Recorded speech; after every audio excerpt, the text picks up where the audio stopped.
Didn't realize I didn't say it. What is up, guys? My name's Yen. My name is Yen. I play The Sims. Did you see what I did there? So we have some interesting, juicy news when it comes down to the Sims Summit. And we're gonna do a quick recap on exactly what happened, plus my thoughts and opinions. Of course, Marcy, who works for The Sims 4, opened up with The Sims and talked a little bit more about what's gonna be going on as far as The Sims 4 franchise. Well, with that being said, they actually said that we now have stuff packs coming soon to The Sims 4, and it's called Chef Hustle. Stuff packs have been away for over a year now, and everybody was wondering what happened to them. Kits actually replaced stuff packs for about a year, and I think the reason was because Kits was more of an experimental phase and to see if anybody would even miss stuff packs, in my personal opinion. Looks like after a year, stuff packs is actually making a comeback with this new Chef Hustle. Now, they did go into more detail about not only adding new producers such as Lauren and Matilda, but Bernie, who's also a modder in The Sims, and they actually paired up with a Sims team that actually works all the way in Europe. Now, with the Chef the Hustle, not only will we have new build and buy or create a sim items, but we'll also be able to have new ways to make money.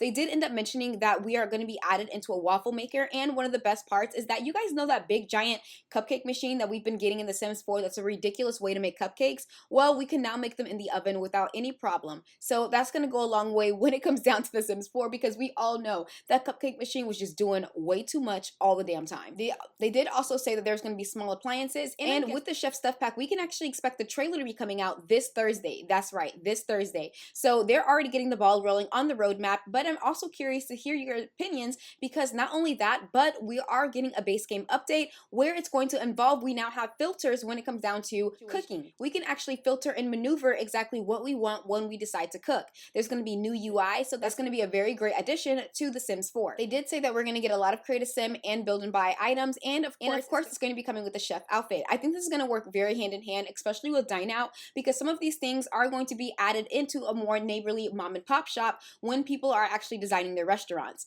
That's my personal opinion, but I would love to know yours. They did even add with the waffle maker, you'll be able to even make chicken and waffles and other stuff. So again, I'm guessing we're gonna have to just wait and see when the trailer comes out, but of course, more details I will report to you guys. So they did mention that we do have a new roadmap, but only 2 things are actually coming. They did say that we are going to be receiving a very new expansion pack, and it's called the Neighborly.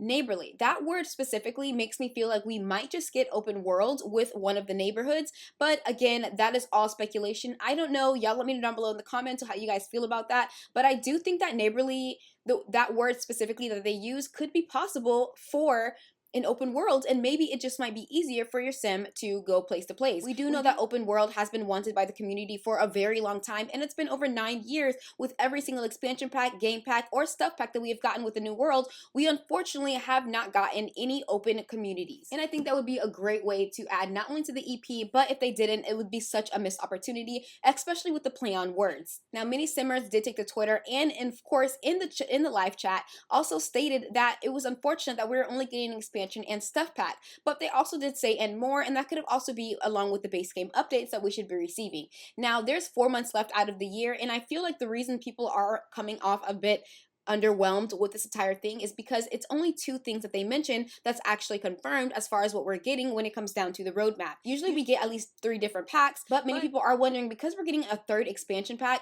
people feel that that's substituting for anything else that we could be getting, such as a kit or maybe possibly a game pack. Now, they did go into more detail about the whole lore story, and especially with Johnny Zest and featuring the land grabs. Now, of course, there's a little bit more lore, but long story short, the land grabs do have a lot of money, and people are still trying to figure out, how does Johnny Zest exactly fit into not only just their family, but just the world in general. They did say that there's going to be more related lore and universes when it comes down to this whole story. So many simmers are speculating that maybe, and just maybe, it's going to be in the EP, as well as maybe next year following along with the new roadmap afterwards. Will they add a little bit more lore story that adds into Johnny Zest? Exactly what is his story and his plan as far as the lore?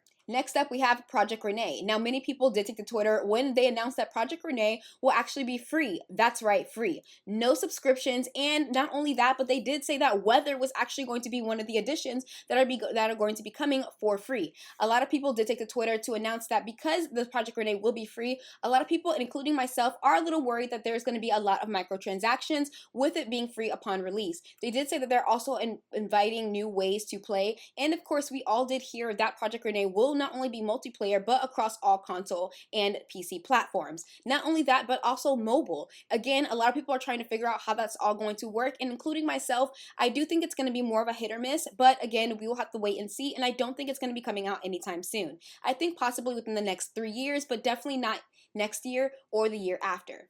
Now, with Project Renee not even being a one-time payment also scares me a little bit, because we know The Sims has to make money somehow, and with The Sims comes EA. We do know that EA is the big umbrella when it comes down to the Sims 4 franchise, and they are money hungry. So that does scare me just a little bit on exactly how, when, and where are they going to make their money. So again, that's all speculation, but I would love to know your opinions down below in the comments. And last but not least, The Sims is getting merch. You heard that right. The merch is coming to The Sims 4. Now, as a longtime OG Simmer, I am absolutely stoked for this, and I'm probably going to do a bunch of collectibles. Now, towards the bottom, they had a text that said cow plants, vampires, etc. But one thing I'm looking for in specific when it comes down to actually merchandise is Sims 1, Sims 2, and Sims 3 references to things. Like, if they made a heart bed from The Sims 2, I would go nuts and I would buy that immediately. I just think little things like that, or even a plushie of The Sims Plum Bob, would be so cute to add not only to my bedding and my decor, but also just to add into my game room and just to have it as a collectible. I'm a really big simmer, so I think merch is really cool to me in my personal opinion. I know it's not for everybody, but I'm probably going to end up buying everything, because at the end of the day, I'm a simmer and I love The Sims and I want them. I want it all. I think it's going to be so cute, and we'll see what they have to look like, but who knows? If it ends up looking like something I can make on a Cricut, I don't know if I'm going to spend my money on it. But with that all being said, I would love to know your thoughts and opinions on this whole thing, and not just Project Renee, but not just the stuff pack that's coming out or the expansion pack that is speculating all across Twitter. I would love to know your thoughts and opinions on everything in general, and how you guys feel about what is coming up with the new roadmap, and as well as Project Renee. With that all being said, I want to thank you guys so much for watching, and I know this is a little bit different than how I usually do my news channel videos, but I would love to know your opinions as well, because this is something that I'm going to be trying to do moving forward when it comes down to my channel. We are officially on the road to 30K, which is insane to me, and I'm so grateful for each and every one of you. And whether you comment down below on my videos, you leave a like, which truly does help out my channel, or you're a silent viewer, or you share my videos in some way, shape, or form, you have supported my channel, and for that, I thank you. With that all being said, I'll see you guys all in the next video. Bye! Hi guys, this is Editing Yin here. I just wanted to quickly state that I just found out we're actually getting 2 new kits along with this roadmap. They didn't mention that originally in the video, and I didn't really see it in the roadmap. So I just wanted to let you guys know there is going to be 2 kits coming soon, and it's actually been confirmed. So again, I did not mention this in this video, but I did want to quickly pop in and say that. So